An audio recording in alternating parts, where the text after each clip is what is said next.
Les passagers du vol Affairage Airways sont priés de se présenter à la porte d'embarquement. N'oubliez pas d'apporter votre bonne humeur, votre discernement ainsi que votre bienveillance qui vous seront fort utiles tout au long de ce vol. Bonjour et bienvenue à bord de votre compagnie aérienne préférée, Affairage Airways. Je suis Aïssata. Moi, c'est Laurence. Et bienvenue dans le premier épisode de notre podcast. Laurence, comment tu te sens aujourd'hui par rapport à l'épisode ? Quand même stressée. C'est vrai que Aïssata et moi, on parle normalement entre amis, mais là, devant le micro, c'est très différent. Ouais, hein. Moi, je me disais au début que comme on est caché, ça va passer, mais c'est stressant quand même. Bon, on a du vin, j'ai mangé des chips. Moi, j'ai du jus de raisin parce que le vin, c'est pas halal. Écoute, le temps, c'est de l'argent. On va passer directement dans le vif du sujet. Et on va commencer avec notre première rubrique qu'on va appeler l'affairage du jour. Donc, chacune d'entre nous va vous parler en fait de l'affairage du jour. De ce qui nous a marqué aussi pendant la semaine, de ce qu'on a vu, de ce qui nous intéresse.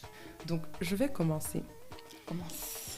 Alors, cette semaine, ce qui m'a marqué, c'est un scandale qui a eu lieu en Afrique du Sud. Donc, je ne sais pas s'il y en a qui sont au courant ou pas, mais il y a eu un scandale avec la grande chaîne de magasins Clicks en Afrique du Sud. Donc, c'est une de leurs plus grandes chaînes de magasins dans le pays. Ils ont à peu près 500 magasins et c'est un peu une sorte de pharmacie. Donc, on trouve des produits pour la santé, pour les cosmétiques, etc. Pour les gens qui sont à Montréal, c'est l'équivalent de Jean Coutu. Voilà, Jean Coutu Pharmaprix aux États-Unis, CVS... il y en a un autre là, Shoppers Drug Smart et tout. Donc c'est ce genre de magasin là où tu peux trouver ton maquillage, tu peux trouver ton Doliprane, ton Panadol, un peu de tout. Et en même temps, tu peux acheter des bananes vite fait. Exactement. Clicks justement a fait une publicité pour une des marques qu'ils vendent, qu'ils commercialisent, Tresemmé. Tresemmé, c'est une marque connue à travers le monde qui fait des shampoings, des produits pour les cheveux. Laurence apparemment dit que il n'y a pas que les Caucasiens qui utilisent ça. Bon, il y a eu une époque à Montréal, ou en tout cas à Montréal, dans la communauté afro, où faire des co-washing était populaire, donc souvent on utilisait Tresemmé. Ok, nous ici on est restés... Mais ça c'était avant tout ça, hein. Nous on les annule, on les cancel. On les cancel. Bon, pourquoi on les cancel ? Ce qui s'est passé, c'est que la publicité qu'ils ont fait sortir, ils montraient une photo avec une personne d'origine afro, et les cheveux de la personne étaient décrits comme... sec, terne, endommagé. Et puis à côté, tu as les cheveux d'une personne d'origine européenne. C'est écrit cheveux normaux. Correct. D'abord, ils ont dit correct, etc. Ensuite, ils ont dit normaux. Déjà, je me dis... C'est quoi normal ? C'est quoi un cheveu normal, en fait ? Genre, on est 7 milliards, il y a toutes sortes de cheveux. Il y a tellement toutes sortes de cheveux. C'est quoi un cheveu normal ? Et surtout maintenant où je pense qu'en tant que société, on a tellement évolué au-delà de l'âge. Je pense que les termes comme cheveux normaux, vraiment, ça passe plus en fait. Si encore tu me dis cheveux sains, je vais dire, ok, ça reste très grave que tu compares ça à un cheveu africain, mais définir un cheveu de sain, c'est légitime. Définir un cheveu de normal... Parce que des cheveux peuvent être ondulés et être sains. Oui. C'était une coiffure droite Oui, tout à fait. Mais je veux dire, si au moins dans les comparaisons, ils avaient comparé un cheveu sec à un cheveu sain, ok. Un cheveu sec, un cheveu normal. Cheveu normal, ça ne veut rien dire. Pour moi, ce qui est encore plus problématique, c'est vraiment l'image utilisée parce que justement, les cheveux secs, des termes comme cheveux secs, abîmés, c'est des termes que je sais qu'en marketing de shampoing et revitalisant, c'est des termes qui sont souvent utilisés. Mais pour moi, c'est vraiment l'image de mettre, un individu de couleur et avec... C'est ça. Ça envoyait le message que justement les cheveux afro sont des cheveux qui sont problématiques et qui ne rentrent pas dans les critères de beauté. Qui ne sont pas normaux. Ouais. Exactement. Et puis les cheveux blancs sont les cheveux auxquels on devrait aspirer. Exact. Et juste pour nous resituer, cette publicité n'a pas eu lieu en Suède ou en Finlande, hein, en Afrique du Sud. Pour 80% moi, de la population est noire. C'est ça. Donc c'est pas un pays où on va dire que les Noirs sont des minorités visibles. Ils sont la majorité dans ce pays. Donc il y a eu ça et bien entendu les Sud-Africains n'ont pas laissé ça passer. Donc sur les réseaux sociaux il y a eu... Surtout après justement le fameux scandale de quelques années où les jeunes étudiantes sud-africaines se plaignaient que je pense qu'elles allaient dans une école privée et qu'elles ne pouvaient pas porter leur afro. Ah, en plus. Je sais pas si tu te souviens et moi, ça a créé une grosse polémique et je me disais waouh, dans un contexte africain, on peut pas avoir nos cheveux chez nous. Mais petite parenthèse, les cheveux afro sont quand même encore, même dans les contextes africains, quand ton cheveu est afro et naturel, on considère que tes cheveux sont mélangés. C'est vrai. Parce que même moi, j'ai arrêté de défriser le peu de cheveux que j'ai sur ma tête il y a peut-être 8 ans. Et je me rappelle le premier été où je suis rentrée à Abidjan, j'avais mon petit afro et tout, je me sentais trop. Ma grand-mère dit... Oh, je suis woke. Je suis woke, je suis une go fraîche. Je suis nappie, hein. Je suis nappie et tout, dans la fierté. Ma grand-mère dit, mais tes cheveux là, on défrise pas un peu? Et moi, j'étais choquée. Je me dis, mais comment ça, on défrise pas un peu? Ou même, avec le temps, bon, j'ai forcé les gens à accepter le petit désordre que j'avais sur ma tête. Même quelquefois, ma mère me disait, mais ça fait un peu mélangé, comme faut arranger. Donc, quand tu as tes cheveux nappis, c'est toujours associé aux cheveux mélangés, désordonnés. Même encore au pays. Je trouve qu'avec le temps, le mouvement nappy se développe. Mais c'est ça que j'allais dire, parce que justement, il y a quelques années... Bon, moi, je ne suis pas nappy, hein. Team cheveux défrisés, j'ai les cheveux épais, c'est compliqué. Donc, mais je me souviens quand même qu'il y a quelques années, mes cousines étaient tous défrisées et là, elles sont tous naturelles. C'est ça. Surtout dans le contexte, encore une fois, africain où se coiffer, normalement, ne coûte pas aussi cher. Donc, pour moi, c'est un avantage, même dans ce contexte-là, d'avoir les cheveux naturels. Mais quand tu vas chez la coiffeuse et que tu avais tes cheveux naturels, elle parle. Elle dit que, regarde tes cheveux durs là, tu vas pas mettre un peu de démêlant dedans juste pour que ce soit lisse. Elles se plaignent, les coiffeuses. Surtout de nos cheveux. Que c'est assez typique de voir des coiffeuses qui mettent des produits défrisants dans certains conditionneurs quand elles font les traitements. Sans demander même. Sans demander. Donc, au Cameroun, on dit qu'on va souffler tes cheveux. Donc, ça veut dire qu'on ne défrise pas complètement, on défrise à moitié, mais elles ne te disent pas. Et soudainement, quand tu rentres, tu te rends compte que, la coiffeuse là, a fait un bon travail. Non, elle t'a soufflé les défrisé, cheveux. c'est ça. C'est ça. Donc, vraiment, le contexte du cheveu africain. Le cheveu africain est très politique et puis il y a beaucoup de problèmes qui entourent ça. Et c'est pour ça que les Sud-Africains n'ont pas du tout laissé passer sur les réseaux sociaux, sur Twitter en particulier. Il y a eu beaucoup de plaintes. Il y a le hashtag Clicks must fall, donc clic doit tomber, qui a été beaucoup utilisé. Et il y a le parti politique de l'opposition, Economic Freedom Fighters, donc le EFF, qui a chargé le problème, comme on dit chez nous, qui a fait plein de tweets pour dire que c'est pas normal. C'est bien ça. Les critères de beauté ne devraient pas être définis par rapport à l'origine et la couleur de la peau, etc. Et moi, ce que j'ai beaucoup aimé dans dans la manière dont ils ont traité le problème, c'est que au-delà de se plaindre et puis de juste faire des hashtags, parce que ça, là, on est habitué, c'est ça.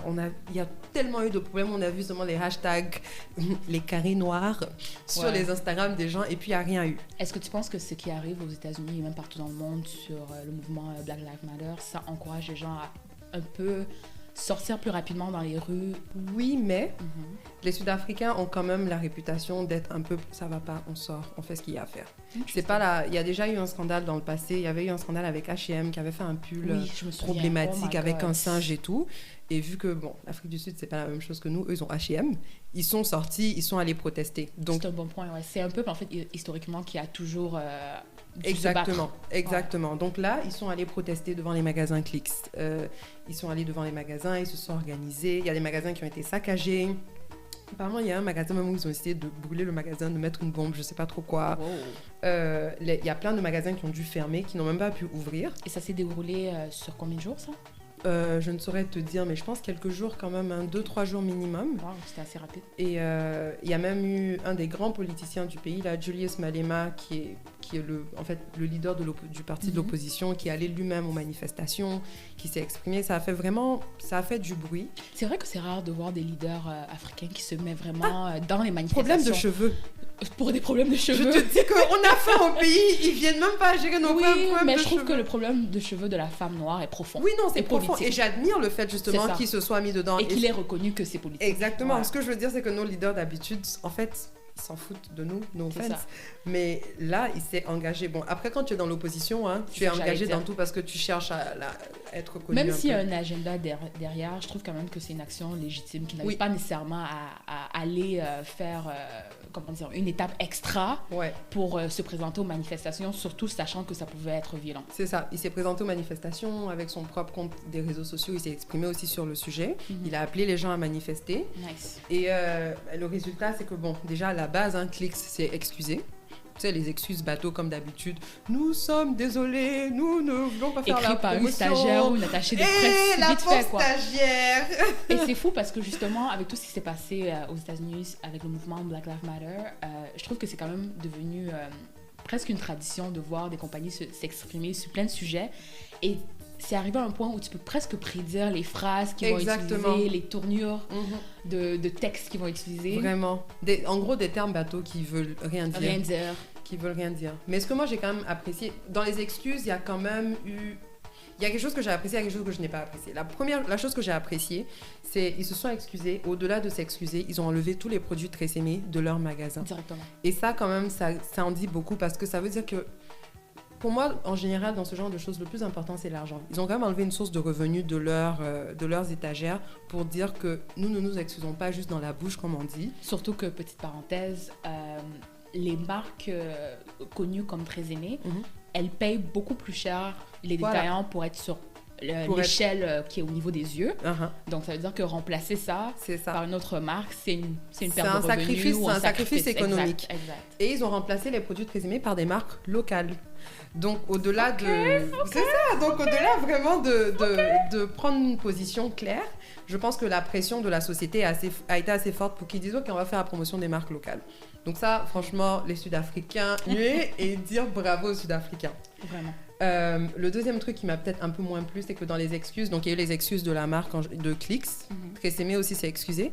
Dans les excuses de Clix, après les excuses de la marque, le patron, donc le CEO de Clix, s'est exprimé aussi, il dit que ouais, franchement, il est désolé et tout. Et là, le tonton dit que il est vraiment déçu qu'une telle publicité ait pu sortir de la compagnie et que les employés négligents qui ont laissé ça passer ont été virés.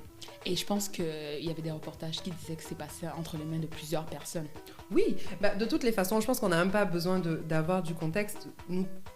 Juste excuse-toi et continue. C'est ça. Et puis juste même en tant que quelqu'un, moi-même, je travaille dans une entreprise internationale, ce genre de toute chose qui est dit au nom de l'entreprise doit être vérifiée par un certain nombre de personnes quand même. Moi, là où je travaille en ce moment, si je veux juste envoyer un SMS à un certain genre de personnes, au public, il y a au moins 4-5 personnes qui vérifient. Exact. Ça inclut des avocats, ça inclut des gens en relations publiques, ça inclut des gens en marketing. Donc, il y a quand même un bon nombre de personnes qui ont laissé ça passer. Donc oui, il y a eu de la négligence au niveau de ces personnes-là. Et puis, je me dis, je ne sais pas trop comment le raisonnement de ces personnes-là fonctionne quand vous êtes dans un pays où, de 1, la majorité est noire, de 2, on est dans un environnement mondial en ce moment où tout ce qui touche aux problèmes raciaux, c'est vraiment, c'est top of mind, comme on dit en anglais, c'est super important. Et en plus, je suspecte, c'est sûr qu'on ne sait pas, mais comment te sentirais-tu si dans cette hiérarchie ou dans ce processus, pour justement sortir cette pub, s'il y avait des employés noirs qui avaient laissé ça passer? C'est ce que je me demande, parce que je me dis, est-ce que le problème c'est que il y a deux cas. Donc, soit le problème, c'est qu'il n'y a pas assez de représentation et il n'y a pas assez de noirs dans l'entreprise. Parce que normalement, un noir voit ça, ça lui saute aux yeux que ça ne peut pas passer. Oui, mais les commentaires comme ça, je me dis toujours que on n'est pas tous pareils. Donc, je peux voir pourquoi un employé... Pas pourquoi, mais je peux voir comment un employé noir peut aussi laisser passer. Hein. Parce que s'il est peut-être complexé lui-même, il ne va pas remarquer ou... Mais, c'est problématique dans un contexte sud-africain. Et c'est pas... Le problème n'est pas lié à comment tu te perçois ou quoi que ce soit. Quand tu es dans ce genre de poste, tu es censé anticiper comment la population va réagir. Exact. Donc on s'en fout de... Enfin, c'est un peu cru, mais on s'en fout de tes sentiments, de tes problèmes d'estime. C'est comment le public va réagir. Oui. Donc si vous ne catchez pas ça, c'est que vous ne comprenez pas votre public et votre audience. Possiblement. Ou alors, c'est que peut-être les employés de couleur ne se sentent pas assez à l'aise de partager ça, c'est problématique. Peut-être qu'il n'y a pas d'employés noirs à ces niveaux de prise de décision, problématique. Mais en tout cas, ça reflète de la culture de l'entreprise. Si c'est passé par plusieurs mains et c'est sorti. A été approuvé. Waouh. Ouais. Et quand un CEO vient te dire que je vire les personnes négligentes, la culture de l'entreprise, qui la met en place? Toi. Donc, quand tu viens et tu exposes les gens comme ça, juste dis pardon et puis rentre. Allez gérer vos problèmes à l'interne, mais dire que je suis déçue et j'ai viré les personnes négligentes. C'est très paternaliste, en fait. C'est paternaliste. Et puis, il se dissocie du problème. Bien sûr. Alors qu'en vrai, c'est toi qui dois... Enfin, tu dois faire partie des gens, pas virer, mais réprimander. Je ne sais pas dans quel contexte il a dit ça, mais je trouve ça quand même curieux que le CEO s'est prononcé sur la question, parce que généralement, ce genre d'incident va généralement passer par une attachée de presse, ou alors ce que le CEO va dire sera écrit par une attachée de presse ou son équipe de relations publiques. Donc, encore une fois, ça en dit beaucoup sur la culture de l'entreprise. Sur la culture de l'entreprise, parce que, encore une fois, moi, dans ce que je fais, je sais que pour que quelque chose sorte dans la presse, c'est que ce sont vos équipes de relations publiques qui ont envoyé un communiqué à la presse pour dire « dites ça ». Cette phrase du CEO, je l'ai vue dans 3-4 articles de presse. Ça veut dire qu'eux, ils se sont levés, ils se sont dit que oh, c'est une très belle idée de dire qu'on a viré ces personnes négligentes. Parce que si c'était un oups, ils auraient eu quand même la présence d'esprit de s'assurer que ça ne sorte pas dans les journaux. Voilà, c'est sorti dans plusieurs articles. Ça veut dire que c'était volontaire de faire passer ce message. Et je pense que ça en dit beaucoup. Donc, au-delà du fait que oui, ils ont remplacé le produit dans les étagères et tout, il y a quand même des questions à se poser sur la culture d'entreprise. Ça ne va pas. Même au-delà de la culture d'entreprise, en termes de gestion de crise, zéro. Zéro gestion de crise, zéro. Je veux dire, moi, j'ai pas besoin d'étudier la gestion de crise pour vous dire que les gars, c'est pas comme ça on fait. 0 sur 20 peut mieux faire. Un peu médiocre. Médiocre. Donc vraiment, il y a du bon, il y a du mauvais, mais je suis quand même contente de voir que pour une fois, une révolution ne se passe pas juste sur les réseaux sociaux. Il y a des actions qui sont prises. Les grandes personnalités du pays se sont exprimées sur le problème, sur le sujet. Et puis avec un peu d'espoir, ça va faire comprendre aux marques, en tout cas dans le contexte sud-africain, que tu peux pas juste jouer avec les gens comme on joue avec nous ici en Occident. Exact. En Occident, c'est intolérable, mais on peut peut-être comprendre parce qu'on se dit, ok... Oh non, flemme, on comprend pas. Ouais, on comprend pas. J'essaie de... Mais non, on comprend pas. Moi, je suis, en fait, au fond de moi, appelez-moi théorie du complot et tout, mais je suis convaincue que franchement, il y a certaines compagnies qui cherchent juste le bad buzz. Oh non, c'est un type de marketing maintenant. Mais c'est ça. C'est un type de marketing. J'ai oublié le nom, mais c'est un type de marketing justement parce qu'ils se rendent compte que l'engagement vient avec le scandale. Voilà. Et justement, il y a des compagnies nord-américaines qui ont tendance justement à chercher le scandale, mais ils ne se rendent pas compte qu'à long terme, c'est un effet négatif. Exactement. Sur la perception de leur marque. Je pense qu'il y a des marques qui peuvent se le permettre. Genre, on était tous là, Gucci. Parce qu'ils savent que vous allez toujours acheter. Et puis ensuite, vous allez aller chanter leur nom dans vos chansons, Gucci Gang, Gucci Gang. Pardon, moi, je chante. On est là, on parle de cancel, même H&M. Ouais. On était tous là, moi-même inclus. Je me passais devant les magasins de H&M quand ils ont fait leur bêtise avec... je pense il y avait un petit garçon qui avait porté un pull où ça disait le singe le plus cool ou quelque chose, un petit garçon noir. Je me rappelle à l'époque, je dis non, moi je rentre plus là-bas et tout, etc. Mais c'est des magasins qui ont une présence tellement grande et qui sont qui offrent une gamme de prix tellement abordable et tout que le jour où tu dis que toi tu vas plus à H&M là, tu vas où? Surtout que maintenant, il y a des compagnies comme Forever 21 qui, justement, ont fait faillite. Donc, si on cancel H&M, on va faire comment? Mais en même temps, je trouve ça un peu défaitiste parce que si on est vraiment sérieux sur nos croyances, nos valeurs... On devrait faire les efforts. Exact. Oui, on devrait faire les efforts. Je serais la première à dire qu'en tant qu'être humain paresseuse, c'est un peu plus dur de prendre les actions qui sont en accord avec tous mes principes. Exact. Tout le temps. Je fais des efforts, mais c'est dur. Et je trouve que justement, les compagnies qui sont vraiment au cœur de la consommation quotidienne, là, peuvent se permettre de faire des bad buzz parce qu'on veut les cancel, mais ça nous prend du temps pour les cancel. Ça nous prend du temps. Et je pense aussi que, généralement, on a vraiment la mémoire courte dans la mesure que, justement, quand le scandale de H&M est passé, s'est déroulé, les gens avaient tendance à dire « Oh, on va cancel ». 3 semaines plus tard, quand il y a un autre scandale, c'est comme si, en fait, tout le monde oublie, on passe à autre chose. Donc, des fois, je trouve que le cycle de nouvelles fait qu'on a des réactions trop rapides, qui ne sont pas réfléchies et qui laissent à désirer vraiment. En tout cas, réfléchissons, hein. Essayons tous de faire des efforts sur ce qu'on consomme et d'être consistants. Moi, maintenant, si je sais que je ne suis pas prête à cancel une marque, je me tais. Ne dis rien. Donc, on peut faire la transition vers un autre scandale. Notre cher tonton Akon, vous avez donné un avant-goût dans le trailer. Mais en fait, aujourd'hui, je voulais en fait parler de Akon City avec un peu plus de détails. Donc, Akon, au fil des années, en fait, on remarque que c'est quelqu'un de multidisciplinaire, on va dire, dans la mesure où il est inclus ou bien il fait face à plusieurs scandales qui ne sont pas nécessairement reliés les uns les autres. Déjà, je pense que ça m'étonnerait qu'il y ait des gens qui ne savent pas. Akon, c'est un musicien-chanteur d'origine sénégalaise. Je pensais que c'était l'évidence, mais... Écoute, dans la vie, là, on ne sait jamais. Il a grandi au Sénégal qu'il appelle affectueusement Afrique. Et aussi au New Jersey, aux États-Unis. Exactement. Mais après sa carrière, il a décidé d'être un peu activiste. Pas activiste, mais en tout cas de s'engager dans des projets qui vise au développement. Exact. Et un peu avant même, il était aussi connu pour justement avoir géré la carrière de Lady Gaga. Donc c'est ça, j'étais en train de dire justement que avec Akon, on ne peut jamais savoir dans quelle sorte de scandale il va se trouver. Je me souviens qu'une des dernières fois que j'ai entendu un scandale sur Akon, c'était en 2018, où justement il avait fiancé une jeune dame et apparemment elle allait être sa 5e femme parce qu'il se disait un fier polygame en mentionnant justement que son père avait 4 femmes. Et là, nos frères musulmans étaient sortis pour dire « Ah non, non, non, non, non, le maximum c'est 4. » Ah, c'est 4, hein? Une doit sauter. Bah écoute, c'est ça qui est écrit, hein, c'est 4. La polygamie, c'est 4 femmes maximum, dans l'islam en tout cas. Oui, exact. Et aussi récemment, il y a eu des scandales quand il s'est assis avec 6ix9ine, un rappeur américain qui a une réputation de snitch. Je vais vous laisser... De balance. De balanceur. Ou comme Aya Nakamura aurait dit, de poucave, de pouki. C'est ça que ça veut dire? C'est ça que ça veut dire pouki, ça veut dire poucave, c'est une balance. Ah ouais? Oui. Ok, bon, j'ai Si appris vous quelque connaissez chose pas la chanson aujourd'hui. Pouki, c'est pas mal. Ah non, on chantait Aya seulement. Nakamura. On chantait seulement. On savait pas ce qu'elle disait. Bon, ben c'est ça. Donc, 6ix9ine, il s'est assis récemment aussi avec 6ix9ine pour faire un remix de Locked Up avec lui, l'ironie. Et aussi récemment, il y a eu des scandales où il reprochait à T-Pain, un des artistes aussi sur Convict Music, en disant « Oh, sa carrière n'a pas percé parce que justement, il ne faisait pas assez de musique pop. » Mais attends, T-Pain était sur Convict Music.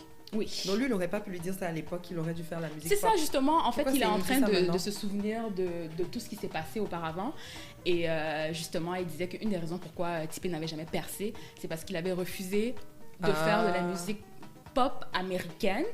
Parce qu'en fait, la musique de T-Pain, oui, elle est pop, mais c'est pour un public un cible, peu, oui. on va dire. Et aussi, il reprochait à T-Pain le fait de ne jamais avoir percé dans le marché latin. Mais est-ce que c'était sa cible? Peut-être pas, mais en fait, je pense qu'en tant qu'homme d'affaires, il se dit en fait que... il veut maximiser l'argent. C'est ça, quoi. exactement. Donc, au-delà de là, récemment, il a aussi fait les manchettes sur son projet Econ Lightning Africa. Oui, et faire les manchettes, c'est faire la une, faire le buzz. Parce que moi, je savais pas ce que ça voulait dire tout à l'heure. Donc, au cas où il y en a comme moi qui sont gaou là, il paraît que faire les manchettes, c'est faire le buzz. Je pense que je vais même devoir googler ce que je suis en train de dire parce que je suis pas sûre si c'est le bon terme. Mais en tout cas, il a fait la une sur son projet Econ Lightning Africa. Et en fait, il avait un but ambitieux qui était d'électrifier le continent, ou plusieurs pays en tout cas. Plusieurs pays, je pense, ouais. Plusieurs pays du continent. Et apparemment, justement, le projet était très sérieux et ils ont vraiment avancé sur la question. Par contre, c'est très difficile d'avoir des informations sur ce projet, justement, parce que le site de Econ Lightning Africa n'existe plus. Donc, on ne sait pas, Aïssa et moi, si le projet maintenant a été intégré avec un autre projet qui est soutenu par la Société financière internationale ainsi que la Banque mondiale. Et ce projet-là s'appelle Lightning Africa. Encore une fois, sur le site, il n'y a aucune relation avec Econ. Et comme j'ai mentionné plus tôt, son Econ Lightning Africa à lui-même est inactif ou... En tout cas, on ne peut pas retrouver. Perdu, j'ai regardé, j'ai utilisé Chrome. Après, j'ai utilisé Explorer. Tu as pas fait Safari? J'ai fait Safari. Je ne trouvais pas. Et ce projet-là, vraiment, en lisant le Impact Report... Donc, un rapport d'impact pour savoir quel a été l'impact du projet. Exact. Et sur le Impact Report, en tout cas, il semblerait qu'ils font des bonnes choses, mais encore une fois, le lien avec Econ est incertain. Donc, Econ, il y a quelques semaines, a posté une photo de lui pointant vers une maquette d'un immeuble qui a la forme d'un dildo. Et franchement, les internautes, c'était ça leur première réaction. Au lieu de se dire que non, Econ fait des bonnes choses, ils ont dit, mais tonton, la forme de ton immeuble là est problématique. Mais avant même que l'immeuble, la maquette et tout fasse le buzz, parce que oui, la forme est un peu problématique. Déjà même, si on fait un petit retour, il y a peut-être quelques mois, il a annoncé qu'il allait faire une nouvelle ville. Oui. Qui s'appelle Econ City. Econ City. Et qui est censée être une ville, en tout cas, je ne sais pas trop c'est quoi l'objectif de la ville, hein, mais c'est une ville un peu futuriste que tout le monde a qualifié de Wakanda. Exact. Je sais moi personnellement que sur Internet, j'ai vu des gens qui disaient que de ce qu'il a l'air d'annoncer pour Econ City, ça n'a pas l'air d'être une ville qui répond et qui correspond aux réalités et aux problématiques du Sénégalais moyen. Donc on se demandait en fait c'était qui son audience, c'était quoi l'objectif de la ville en tout cas. Ben c'est ça en fait, j'y arrivais et en fait les critiques sont mixtes. Je pense que l'Occident de façon générale répond positivement, mais les gens sur le continent ils sont incertains en fait de l'objectif de Econ derrière justement son immeuble ou sa ville qu'il veut construire. Ville, ouais. Et en fait, il y avait plusieurs problématiques. La première étant où c'est construit. Donc, Je pense que c'est construit dans la ville cette ville s'appelle Boundiene, au Sénégal. J'espère que je prononce ça comme il faut. Et c'est une ville qui, le terrain en tout cas sur lequel est construit, c'est un terrain qui est considéré comme agricole. Et les gens disaient, dans le Sénégal, qui fait face à la désertification et aussi qui a tendance à avoir des terres arides, est-ce que c'est vraiment la meilleure terre à prendre pour construire et créer des emplois? Est-ce qu'en créant des emplois, les gens doivent toujours manger, quoi. Mais qui lui a donné la terre?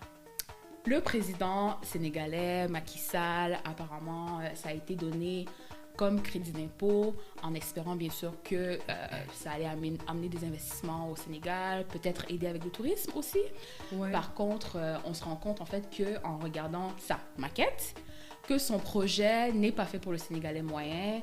Même la maquette, en termes d'architecture, ça ressemble à un projet qui se ferait à Dubaï facilement, quoi. Mm-hmm. Ça n'a rien à voir en fait avec l'architecture qu'on remarque au Sénégal.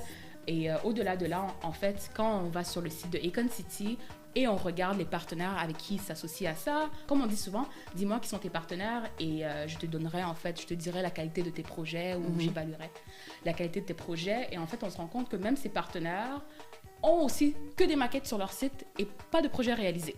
Ah, d'accord. Bon. Et aussi, on se rend compte en allant sur le site de Econ City là, que justement, tous leurs partenaires, soit ils ont des scandales qui sont liés à eux.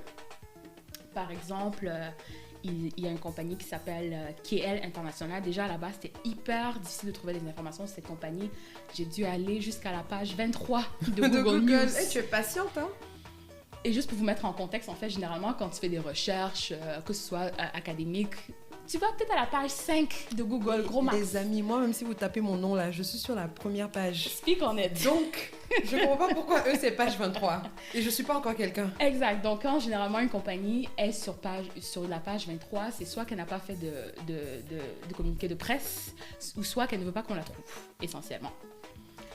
Donc, bref, tout ça pour dire que Econ City et les partenaires qui sont associés à ce projet, en fait, laissent beaucoup à désirer. Ça ne met pas en confiance, en fait. Exact. De se dire que le projet va bien se passer. Bon, déjà, je pense qu'il faut qu'on précise qu'on n'a rien contre Econ. Hein. C'est juste que son projet fait vraiment la une des discussions en ce moment, donc on se pose des questions.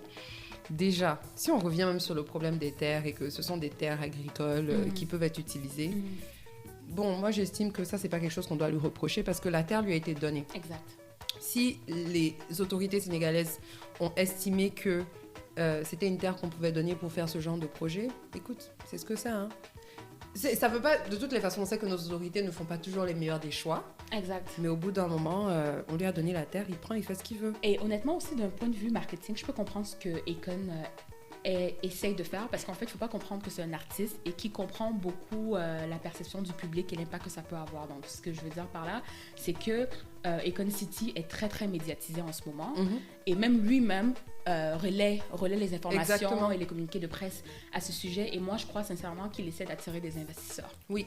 Et puis, je pense même au-delà des investisseurs, ça veut pas. Bon, peut-être que là, on est en pleine Covid, donc ça ralentit un peu le tourisme, mais l'américain moyen ou l'occidental moyen, en tout cas, je sais pas si ça existe, mais vous voyez ce que je veux dire. L'occidental moyen entend le nom du Sénégal partout. Moyen.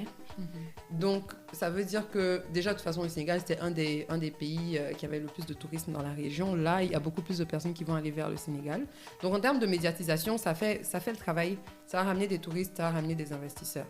Et puis, j'ai envie de dire, la médiatisation négative qui vient sur le projet vient beaucoup des populations africaines qui sont un peu sceptiques. Mais de ce que j'ai l'air de comprendre de Econ City, c'est pas pour nous en fait. Non, c'est pas pour nous. Et je pense que même en présentant sa maquette, c'est assez clair que c'est pas pour nous. Et en plus, le fait que ses partenaires d'affaires ont des projets en cours, on va dire, dans d'autres pays qui ne sont pas africains, je pense que ça dit en fait tout ce que ça devrait dire selon moi. Dans la mesure où quelqu'un du profil d'Econ, qui a justement travaillé sur un projet comme Econ Lightning Africa, il aurait aussi choisi de mettre en avant, par exemple, des architectes africains sur le projet, chose qu'il n'a pas fait. Et aussi, bien que l'angle qu'il utilise beaucoup, c'est Econ City va créer des emplois pour le Sénégalais moyen. C'est sûr que la personne qui va dormir à un hôtel à Econ City, même le Sénégalais riche, là, ça va être chaud. Ça va être chaud. Ça va être chaud. Mais bon, c'est sûr qu'il y aura des effets secondaires sur le Sénégalais moyen s'il arrive à faire son projet. Mais moi, ce que je trouve dommage quand même, c'est que déjà, même quand on parle de la maquette et on voit les maquettes qui nous montrent, ça a l'air d'être quelque chose d'extrêmement moderne, qui ressemble, comme tu as dit tout à l'heure, à Dubaï, alors que le Sénégal, je ne veux même pas dire l'Afrique, parce que moi-même, je suis fatiguée de dire ce mot, ça ne veut rien dire. Le Sénégal, en soi, a un patrimoine culturel tellement riche. Un patrimoine en termes d'architecture aussi qui est extrêmement riche, que je trouve ça dommage qu'en voulant faire une telle ville, un projet aussi ambitieux, qu'on n'intègre pas notre patrimoine culturel, en fait. Parce que ce qui rend les choses attirantes aux yeux des gens de dehors, c'est souvent l'authenticité. Dubaï est connu pour ne pas avoir d'authenticité. Il y a zéro authenticité. Les gens savent à quoi s'attendre quand ils vont à Dubaï. Tu sais ce que tu veux. Tu sais ce que tu veux. Et puis même les gens un peu snobs dans nos pays ici, quand tu leur dis que tu vas aller à Dubaï, ils disent « Mais pourquoi tu voudrais aller à Dubaï ? Tout a l'air faux. » Parce que ça n'a aucune authenticité. Donc pourquoi toi, tu fais quelque chose au Sénégal pour faire la promotion ? Tu te dis pas « Laisse-moi intégrer un peu ce qu'est le Sénégal réellement, ce que le Sénégal représente en termes de culture. » C'est dommage. Et je pense aussi que de façon générale, en fait, quand quelqu'un en Occident voyage, c'est aussi pour s'imprégner de d'autres cultures. C'est sûr que généralement, ils vont vouloir un minimum de confort, mais en même temps, je ne quitte pas le Canada pour aller dans un pays qui ressemble au Canada. Exactement. Et ça, c'est même pas l'occidental, la personne moyenne, c'est toute personne. Tu voyages pour changer d'air. Exact. Oui. Et puis, je pense que le niveau de vie, le standard et tout, ça n'a aucun rapport même avec le genre d'architecture que tu nous proposes. Quoi. Ça peut être une architecture locale et puis avoir un très bon standard. Mais donc, ça me dérange quand même, retournant aux terres agricoles, que quand on lui a demandé justement, quand il faisait l'annonce à Dakar, quand on lui a posé la question, mais tonton, tu construis sur des terres agricoles, il a dit, les terres agricoles seraient perdues, mais de meilleurs emplois arriveraient. Écoute, je pense que souvent, nous avons des attentes très élevées pour des personnes qui n'ont pas le niveau pour répondre à un certain genre de questions. Et quand on est chanteur, pourquoi vous voulez qu'ils viennent vous donner une réponse très intelligente sur l'agriculture ? Ben, pas une réponse intelligente nécessairement, mais en même temps, on peut sous-entendre qu'il a essayé de faire ses preuves avec Econ Lightning Africa, donc c'est déjà établi comme un homme d'affaires redoutable. Hein. Oui, c'est un chanteur, mais je trouve que c'est un homme d'affaires. Donc en tant qu'homme d'affaires, l'agriculture, bon non, c'est pas son projet. Lui, il veut faire Econ Africa. Non, je comprends ce que tu veux dire, mais je trouve que sa réponse en fait m'a laissé perplexe parce que bien que tu crées des emplois, les gens doivent manger. C'est pas parce que j'ai une voiture, une Pointigny ou un emploi que le cheb, ça m'intéresse plus. Ça m'intéresse Je pense que la personne à qui il faut poser cette question, c'est la personne qui a décidé que c'est ce terrain-là qui va aller à Econ. Je ne sais pas c'est qui dans le gouvernement qui a décidé ça, mais c'est le président sénégalais. Et ce qui est marrant, c'est que le Sénégal a pour ambition d'être autonome en termes de production alimentaire et d'agriculture. C'est un plan qu'ils ont mis en place il y a quelques années. Ils ont décidé que leur plan d'autonomisation allait commencer avec le riz. Donc parce que le riz fait partie quand même de beaucoup de leurs plats, le tchèp, il y a ça, tout ça se mange avec le riz. Et ils s'étaient donné des objectifs qu'ils n'ont pas atteints. Mais encore, c'est pas un problème de ne pas avoir atteint les objectifs. Il y a eu plusieurs efforts qui ont été faits vers ces objectifs-là. Donc, un pays qui cherche à être autonome en termes d'agriculture, qui a une quantité limitée de terres exploitables. De là à céder ses terres. Qui s'en va donner ça pour qu'on aille faire Wakanda? Pour qu'on cherche des emplois. Écoutez, ce n'est pas pour qu'on crée des emplois. Les emplois, c'est important, mais si justement, comme tu me disais tout à l'heure, il y a beaucoup de terres arides, il aurait pu donner les terres arides. Certes, et je pense que aussi, pour voir l'envers de la médaille, en fait, le terrain qu'on lui a donné ou la zone qu'on lui a donnée stratégiquement est au bord de la mer. Ah, bon. Et je pense que ça, en fait, c'est le point vendeur du terrain, sans compter que c'est pas loin du nouvel aéroport qu'ils sont en train de construire, ou bien qui sont déjà construits. Qui est déjà construit. Donc, je pense que ça, c'est des points, en fait, qui justifient le fait que ce terrain a été donné, mais c'est juste que sa réponse était un peu après, bon, insensible. Je me dis aussi, pour ne pas totalement décrédibiliser ceux qui ont donné le terrain, parce qu'il y a quand même des points vendeurs du coup, peut-être qu'il y a d'autres terrains qui peuvent servir, hein, c'est sûr. Ouais. Ils ont un plan, j'ose espérer. Certes. Comme le Sénégal, ils font partie de ceux qui ont l'air de faire des efforts dans la sous-région, donc j'ose espérer qu'ils ont un plan pour être indépendants, pour continuer de planter. Mais qui vivra verra, quoi. Oui, écoute, on va lui donner le bénéfice du doute. Moi, tout ce que je dirais, c'est que si c'est quelque chose qu'il arrive à faire génial, et j'espère en tout cas qu'il pourra intégrer une promotion des talents et des cultures locales pendant qu'il va faire ça, parce que c'est bien beau de créer une ville où les gens vont venir, mais ça va créer des emplois, certes, mais si ça peut mettre en avant des architectes d'intérieur, des décorateurs, stimuler le tourisme et puis créer genre des emplois pour des gens qui ont des professions un peu atypiques, qui n'ont pas souvent beaucoup d'emplois sur place, ce serait intéressant. Mais je trouve que de façon générale, en tout cas, c'est clair que la musique n'est plus sa priorité. Dernièrement, il a sorti un son qui s'appelle Wakanda. Et là, maintenant... Je rigole. Je te jure. Oh, tu n'as pas écouté? Ça s'appelle Wakanda? Wakanda. Donc, parce que dans le Wakanda, il y a Akon dedans. Oh mon Dieu. Et en fait, en écoutant le son, je me suis dit, en fait, frère, la musique, c'est plus ta priorité. Écoute, clairement. Il a fait son temps. Exact. Parce que je me rappelle, il a fait son temps et puis il avait de trop bonnes chansons. L'année dernière, il était à Montréal, loin là, dans la banlieue, à Saint-Jean-sur-Richelieu, au festival des Montgolfières. C'était un délire, c'était trop bien. Mais Akon en live, c'est un bon artiste. Je sais même pas pourquoi il a arrêté la musique. Il avait des chansons de ouf. Je me souviens qu'au secondaire, un de mes amis haïtiens m'avait fait découvrir son album Freedom. Oui. Cet album... Et l'album était trop bien. Chaque son donnait. Chaque son. Moi, tu me mets Akon là, je chante chaque chanson. Oui. Avec mon anglais cassé parce qu'à l'époque, je parlais pas anglais. Mais je te chante ça bien, quoi. Mais aussi, ce qui même prouve que je pense que la musique n'est plus sa priorité, puis bon, il a qu'à laisser la place aux autres, qu'il a fait son temps, et puis il est dans la production, il peut continuer par là. Mais au-delà de Akon City, quelque chose dont on n'a pas parlé là, c'est que ses plans pour le futur, c'est que dans Akon City, la monnaie qui soit utilisée soit le Acoin. Oui, donc une monnaie crypto, une cryptocurrency. Je m'y connais pas assez pour aller dans les détails. Et je pense que lui non plus, parce que quand j'entends parler de ça, en fait, tout ce qui est cryptocurrency ou monnaie crypto, j'ai l'impression que les gens ne s'y connaissent pas ou ne comprennent pas en fait les implications de ce type de monnaie. Ouais. Donc encore une fois, je pense qu'on est vraiment dans une perspective vraiment utopique. J'aime le fait qu'ils rêvent parce que je trouve qu'on n'en a pas assez et on en a besoin. Et puis tu sais, il y en a, je veux dire, bon là je vais faire une comparaison qui n'a pas lieu d'être. Non, Soyez je te suis. Elon Musk, c'est un grand rêveur. Et je suis sûre qu'au début, quand il racontait ses rêves, les gens disaient mais de quoi tu parles et tout. Mais petit à petit, le gars est en train de faire tout ce qu'il a dit qu'il allait faire. Ouais. Donc tout ça pour dire que, Akon ou pas Akon, les gens rêvaient. Tu sais qu'il est sud-africain, Elon Musk? Beaucoup de gens ne savent pas, ils sont surpris à chaque fois. Je pense que je savais.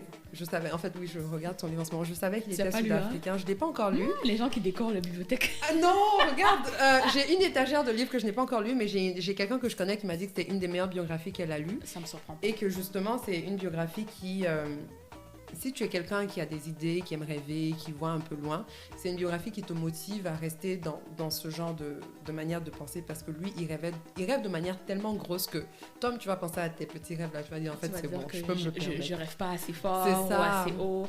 Donc franchement, moi j'ai bien aimé les affairages là. Bon, maintenant qu'on a fini avec les gros affairages, nos affairages du jour, on va terminer en douceur. On peut aller vers des thèmes plus légers. Voilà, nous allons faire les divers, comme on dit chez nous. Donc, les divers, ce sont quelques sujets un peu plus légers. On va passer dessus un peu rapidement, mais qui ont quand même marqué l'actualité, ou nos actualités à nous en tout cas, dans les dernières semaines. Je vais commencer. Je vais vous parler rapidement. Je vais essayer de ne pas trop rentrer dans les détails parce que ça peut devenir technique très vite. Mais je vais vous parler de l'ECO. C'est quoi l'ECO? L'ECO, c'est le nom de la future monnaie commune pour les États de l'Afrique de l'Ouest. Et je vais vous donner un peu de contexte.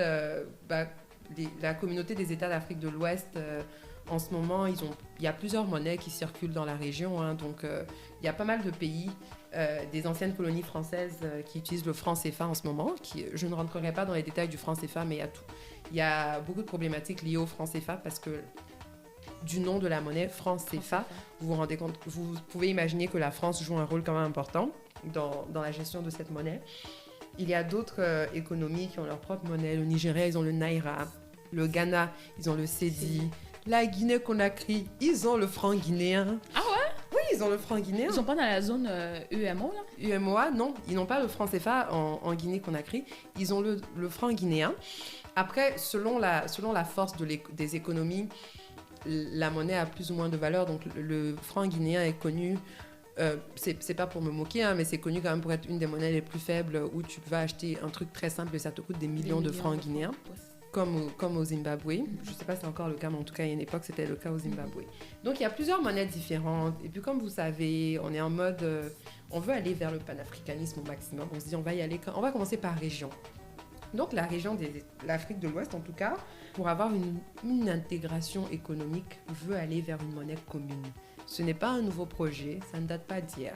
Ça date de plus d'une vingtaine d'années. Depuis plus de 20 ans, on cherche à aller vers une monnaie commune.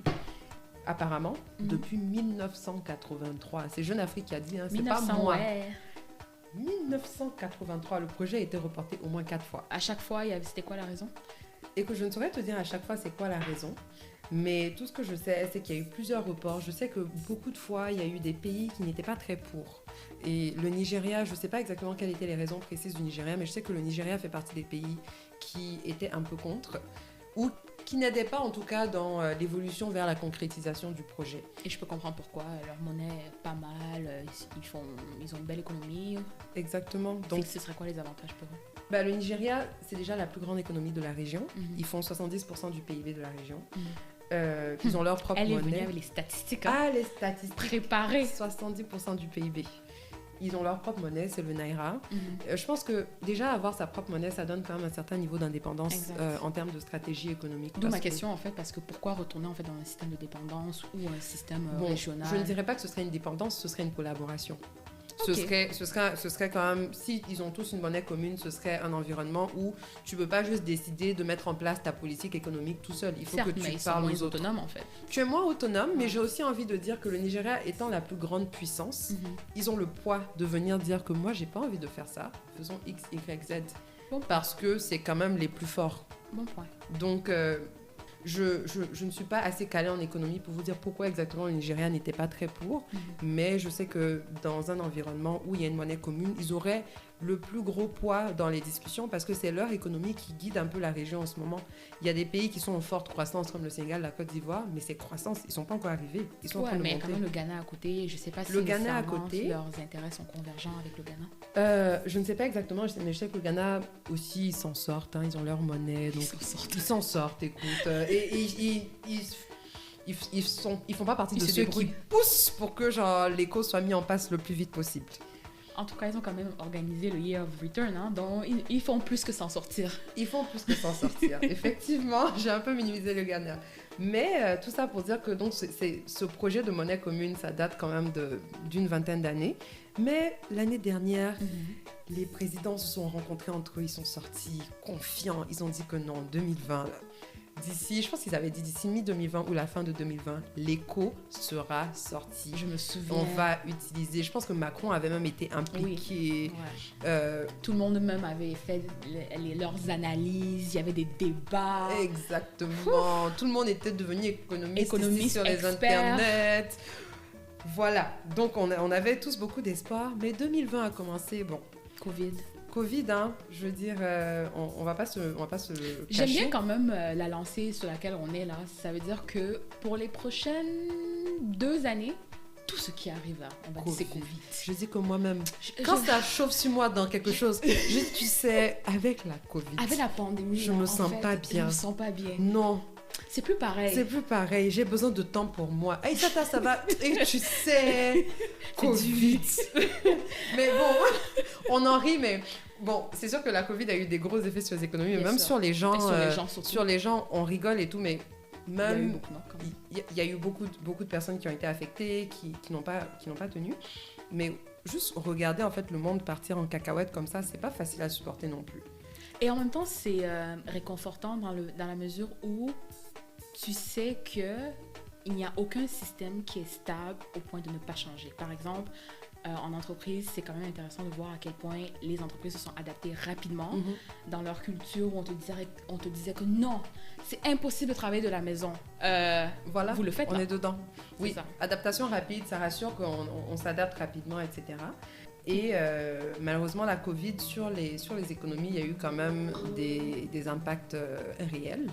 Surtout sur le continent, parce que bien qu'on on était préservés en termes de pour une santé. fois, j'ai envie de dire ça a tapé tout le monde. Oui, c'est vrai. c'est vrai. Même les États-Unis, là, ils sont là en train de ramper. Non, mais ce que je voulais dire, c'est que l'argument, c'est que beaucoup, en tout cas, je peux juste parler au Cameroun, les gens disent que la COVID, c'était pas comme ça avait été prédit et qu'on n'a pas été affecté, mais en termes d'économie, parce qu'on a des dépendances, on a été affecté. C'est ça, économiquement, on a été affecté. Exact. Et je pense que c'est une des raisons justement pour laquelle que les États de l'Afrique de l'Ouest ont annoncé récemment que l'écho, qui devait sortir en 2020, va être sorti à une date ultérieure. On n'a pas dit 2021, on n'a pas dit 2024, on a dit date ultérieure. Mais je préfère ça que les gens qui, par exemple, disent qu'un certain pays qui dit que la CAN est reportée à telle date. Certains pays là, ils s'en sortent pas trop. Mieux vous dites une date ultérieure, comme ça on quitte dessus.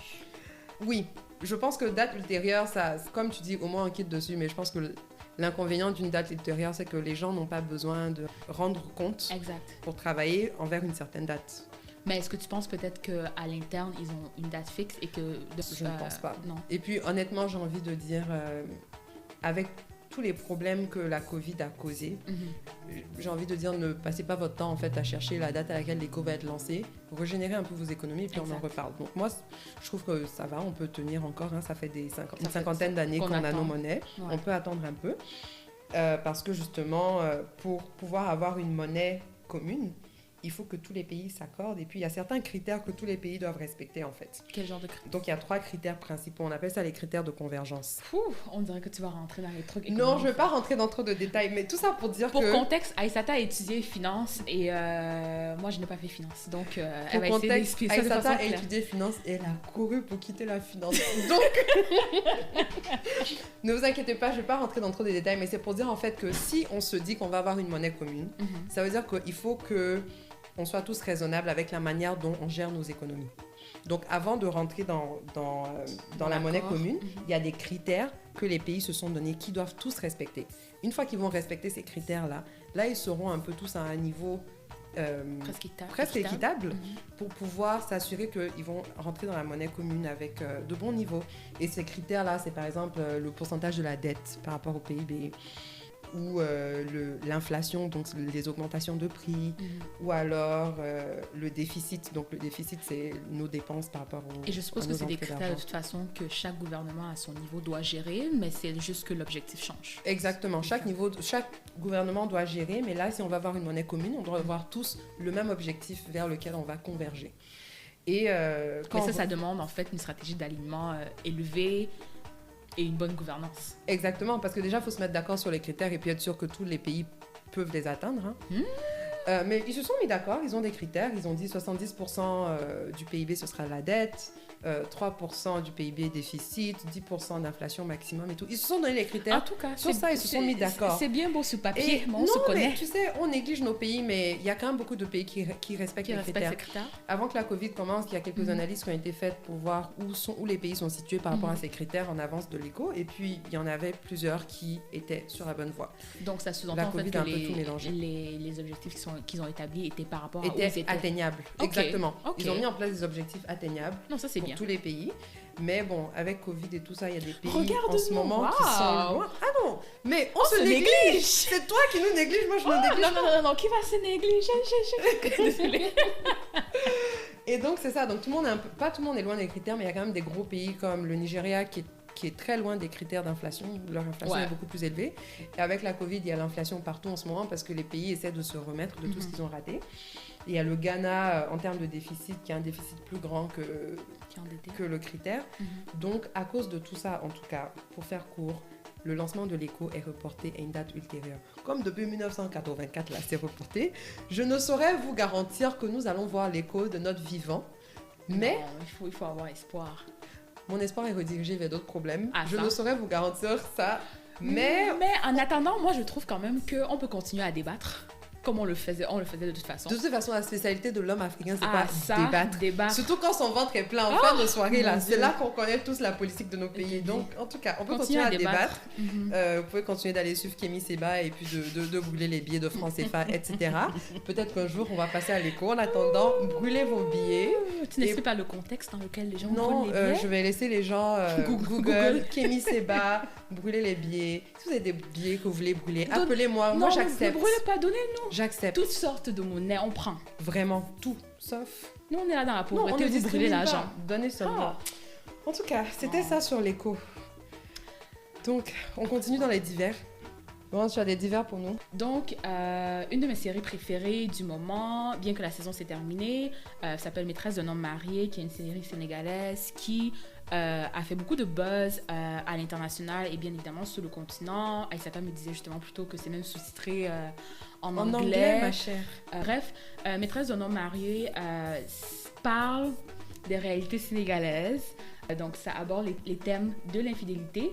Et justement, quand La polygamie aussi. La polygamie aussi. Surtout, en fait, les réalités qu'une femme vit au Sénégal. Donc, et un homme aussi, parce qu'on voit les aussi. pressions sociales, justement, qu'il y a aussi sur l'homme marié. Hein, Oui, oui. Donc, en fait, les couples, les relations entre hommes et femmes.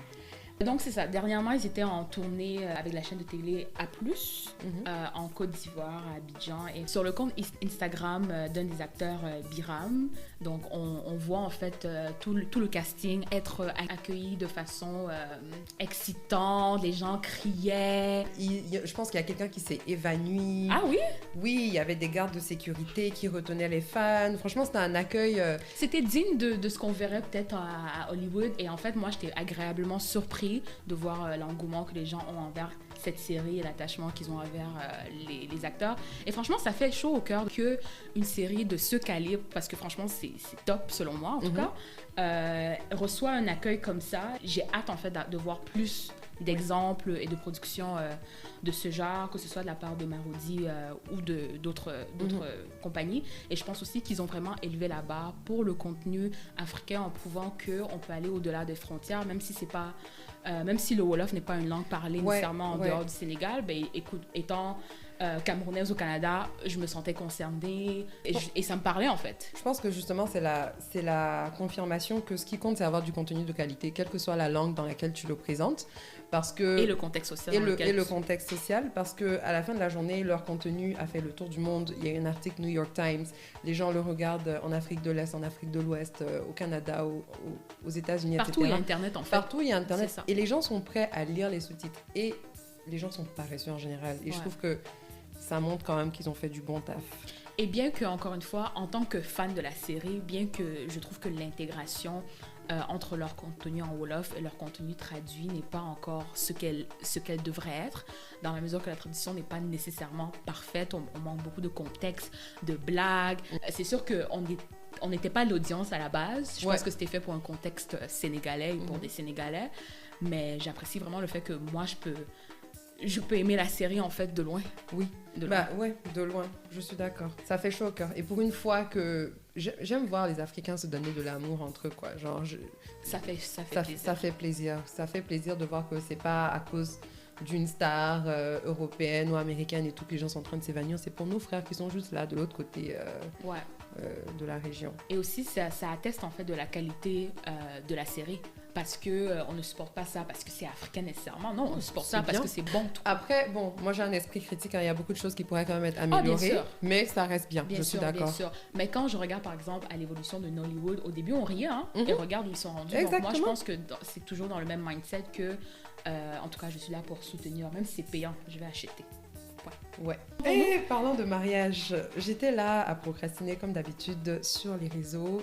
Et sur Twitter, j'ai vu une vidéo qui ne m'a pas vraiment surprise, hein, mais que je pense qu'il vaut la peine d'être mentionnée quand même. C'était un mariage traditionnel. Et il y avait une griotte. Donc les griots, ce sont...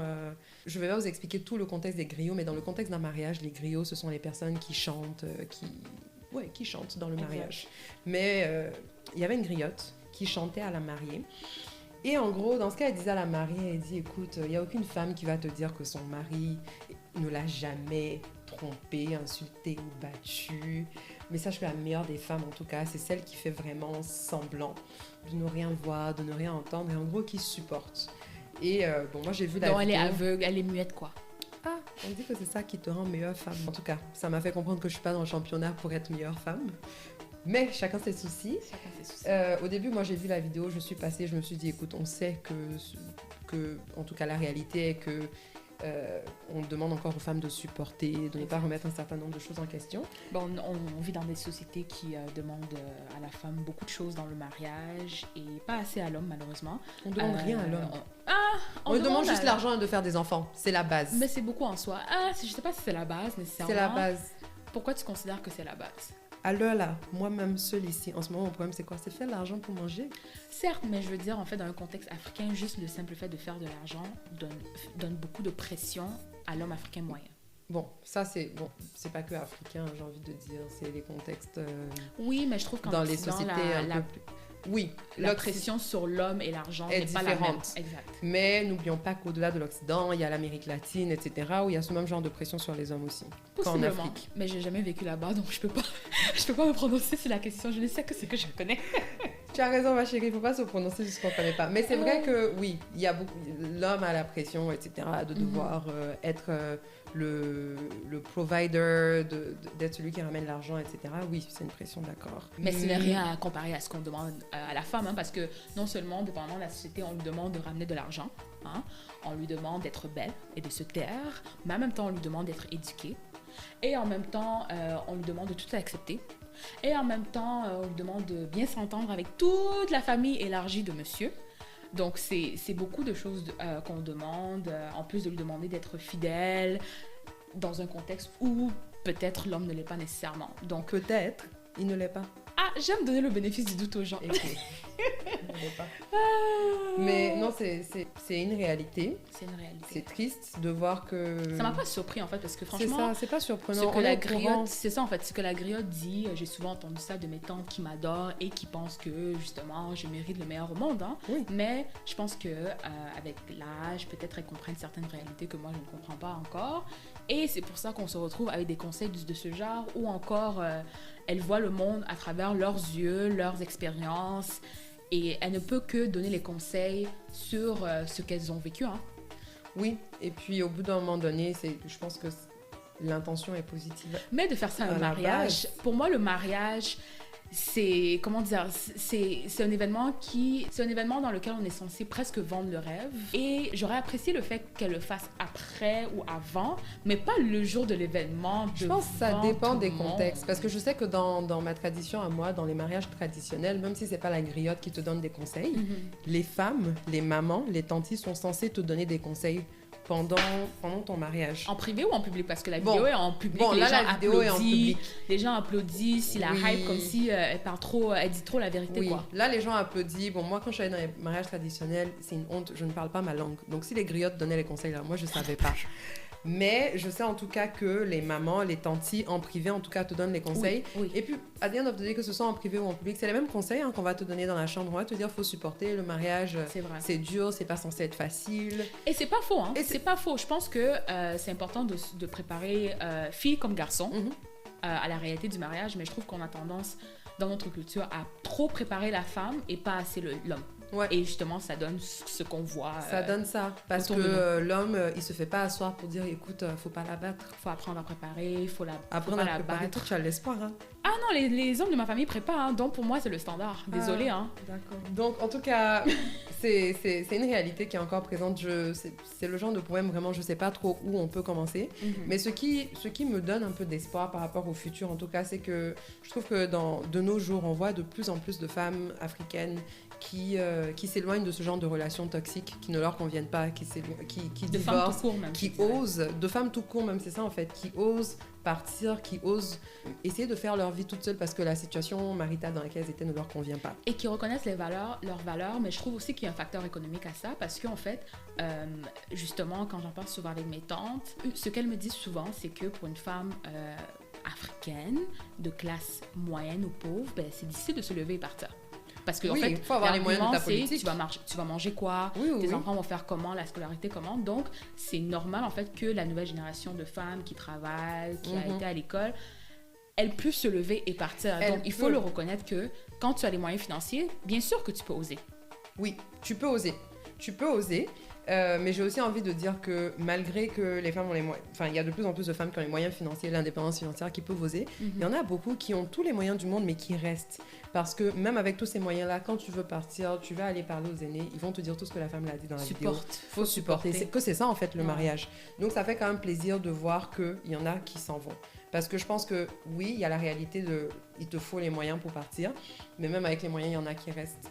Exact. Et voir des gens partir, ça va faire que dans le futur, quand certaines jeunes filles vont vivre certaines choses, elles vont se dire, tu sais quoi, j'ai vu telle personne partir, moi aussi je peux partir, je peux me reconstruire. Mais je trouve aussi souvent qu'on ne parle pas assez de bons mariages, ou on ne les met pas assez en valeur. En fait, on a plus la culture de, si tu as un bon mariage, il faut être silencieuse ou vivre dans l'ombre pour préserver ton bonheur, alors que non, il faut mettre ça en avant parce que justement, ça donne le standard. Oui, et il y a des mariages qui fonctionnent très bien, qui sont... exemplaire, c'est un grand mot, mais en tout cas qui donne de l'espoir. Exact. Et ça me fait toujours rire justement les hommes qui disent moi je suis un bon mari, je ne bats pas ma femme.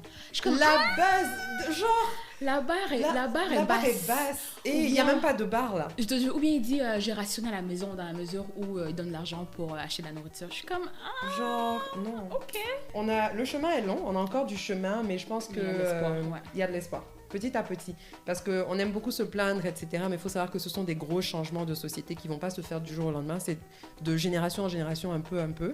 Et je pense qu'on est légèrement sur la bonne voie quand même. Bon, on va finir en douceur avec les derniers divers. On va finir justement en musique. Il y a quelques semaines, je dirais, on a comme de bons albums qui sortent presque de façon... Ma chérie, bon l'album, c'est minimiser les albums qui sont... Excellent. On a des bangers. Excellent. Genre, il y a l'album de Adekunle Gold qui était on point. Il y a l'album de DJ Copy qui était pas mal. Pourquoi DJ Copy là, tu dis que c'est pas mal? Bon, c'est vrai que c'est pas comparable au niveau que Adekunle Gold et les autres qui nous ont donné. En fait, Elle se cherche encore. Elle cherche son son. Mais franchement, moi, j'ai aimé. Puis j'ai préservé, j'ai gardé en fait ce que j'aimais. Mais comparé à l'album de Adekunle Gold, c'est même pas comparable, ma chère. Déjà, quand elle a sorti Something Different, j'ai déjà dit que, ok, si ça c'est ton single là, c'est que non, l'album va être trop bien. Après, on a eu aussi mon gars sûr, Patoranking. Yo, l'album de Patoranking. Excellent. Mais lui, en fait, en termes d'album, ses singles, des fois, je suis pas sûre, mais l'album, en fait, je trouve que ses albums ont toujours une cohésion excellente, parfaite. Ça s'écoute bien, tu peux danser, se danse bien, ça tu peux se travailler, chante bien. Tu peux dormir. Genre, il y a même des chansons qui ont des messages qui te motivent et tout, franchement. Mais c'est sûr que dans sa musique, il garde toujours Dieu au centre. Et j'adore. Oui. Et puis c'est un peu style reggae là, donc style reggae, tu dois un peu donner les messages d'amour. Au début, je pensais qu'il était jamaïcain carrément, même pour Burna Boy, genre quand j'ai écouté les premiers sons, j'étais comme... C'est vrai que Burna Boy avait une chanson à l'époque là que je pensais que c'était un jamaïcain. Oui. C'est vrai. J'ai oublié le nom du son en question, mais des fois certains chanteurs nigériens ont des tendances à prendre des références en tout cas de la culture jamaïcaine ou des accents jamaïcains. Il y a aussi l'album de Tiwa Savage. Habituellement, je n'ai pas aimé ces derniers albums, mais celui-là, en fait, pour moi, j'ai adoré et je trouve en fait qu'elle a lancé le message qu'elle est en fait dans une classe supérieure. Et aussi, elle lance le message justement comme quoi elle est prête à faire le pont ou à passer à la vitesse supérieure en termes de sa carrière et à percer en fait en Occident. Moi, personnellement, j'ai écouté l'album de Tiwa. Il y avait des chansons que j'ai beaucoup aimées, il y a des chansons que j'ai moins aimées. Ça m'a moins touchée que tous les autres albums que j'écoute vraiment d'une traite. Mais ça se voit, comme tu dis, qu'en fait, elle cherche à vraiment conquérir un public occidental. Et ce que moi j'adore même, c'est de voir en fait de plus en plus de maisons de disques investir dans des talents africains avec l'espoir ou même la connaissance qu'ils vont percer en Occident ou en dehors du Nigeria ou en dehors de leur pays. Oui. Moi, ce qui me froisse un tout petit peu dans ça, c'est que quand même, quand ils vont dans l'ambition de percer à l'étranger, je trouve que quelquefois, ils compromettent un peu l'authenticité de leur son. Tiwa, moi, je ne l'ai pas ressenti. Même avec son duo qu'elle a fait avec Sam Smith, je trouve qu'elle est quand même restée... Oui. Restée elle. Elle est restée elle, mais franchement, je trouvais que quand j'ai écouté l'album, je ne saurais te dire quelle chanson en particulier, mais j'ai écouté l'album en entier, j'ai fait celle-là. Elle cherche à aller conquérir dehors. Ce monde. Et justement, et quand ils font des albums pour nous seulement, là, tu le sens. Et j'aurais aimé qu'ils gardent cette même arme-là, comme s'ils font un album pour nous, tout en cherchant à conquérir le reste avec les stratégies marketing, etc. Je trouve que quand Lady Gaga fait une chanson, elle ne se dit pas que pour percer à l'international, je vais changer un peu mon son, tu vois. Et après, la réalité est qu'on cherche l'argent. Hein. Donc, si tu veux ton argent live, là, tu vas pas te mettre dans des philosophies de laisse-moi rester authentique Ouais, mais et je pense espérer qu'on que le les remarque autres plus adhèrent. parce qu'on est de la culture africaine, mais je trouve que quand on regarde l'Amérique latine, les artistes de l'Amérique latine, ben, ils veulent percer aux États-Unis Et ça se ils ont sent les aussi. mêmes tendances. Okay, Oui, ça se sent aussi. Et je trouve que c'est dommage pour les toute rappeurs culture, en qui fait. font de la pop, ben, Oui, ils veulent percer la dans ce K-pop marché. aussi en Corée, K-pop, qui cherche à c'est percer ça. aux États-Unis. C'est ça. Et pour toute culture, moi, j'ai ce petit froissement à chaque fois de me Ok, dire fair que enough. je dis pas ne le faites pas, mais je dis mais pourquoi tu le fais? C'est parce qu'ils cherchent l'argent. C'est pour ça qu'ils changent leur son pour conquérir plus de public. Mais c'est dommage que les étrangers aient tout le temps à changer leur son pour conquérir l'Amérique. Et que Et qu'on l'Amérique s'adapte. ne Et doit- l'Amérique ne change jamais son son pour conquérir le reste. C'est eux qui mettent en place le standard. Non, Mais c'est un après, bon point, bon, c'est un on bon cherche point. tous l'argent, donc je les comprends. Ok, Oui. donc aussi je voulais mentionner que quand je me suis réveillée ce matin, j'ai remarqué que Davido était en trending sur YouTube en numéro 13. Franchement, c'est la première fois que je remarque qu'une vidéo d'un artiste africain, il ne trendait pas au Nigeria, hein. Il ne trendait à pas l'international. à l'international dans toute catégorie J'adore. confondue sur YouTube avec son nouveau son FEM ou FEM. Et en tout cas, c'est pas mal, mais j'aime en fait le fait qu'il y a une tendance en fait en termes d'afrobeat ou d'afro-fusion ou d'afro-pop, peu importe comment vous décidez d'appeler ça, où justement on voit des artistes qui excellent et qui brillent en fait, et qui ont des projets excellents. Et... L'Afrique à la mode en ce moment, hein.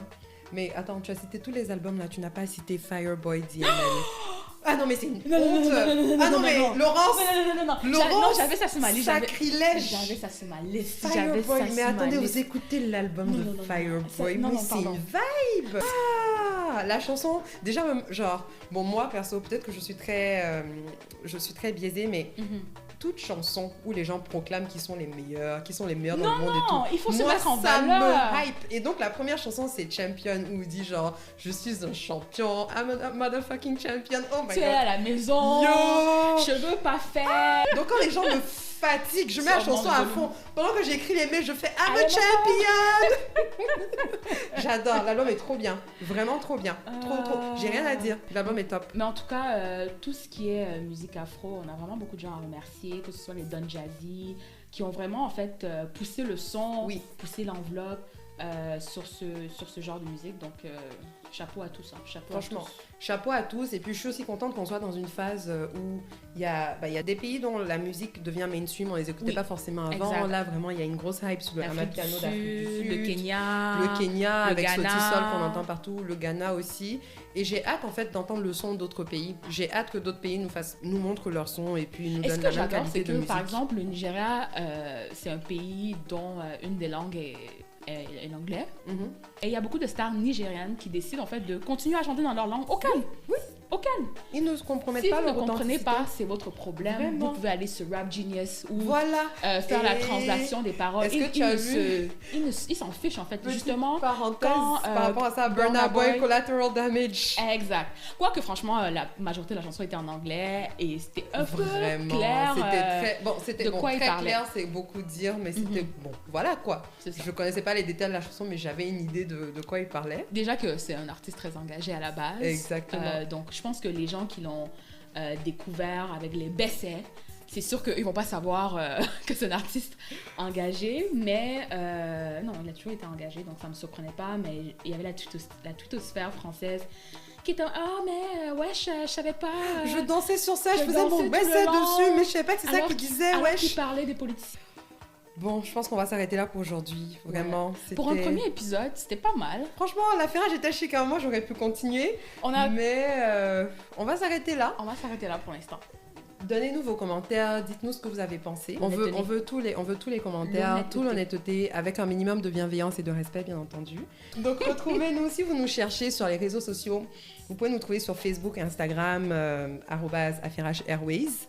Et suivez-nous, faites-nous vos commentaires. Si vous avez des sujets que vous aimeriez qu'on aborde, faites-nous signe. Et surtout, abonnez-vous au podcast.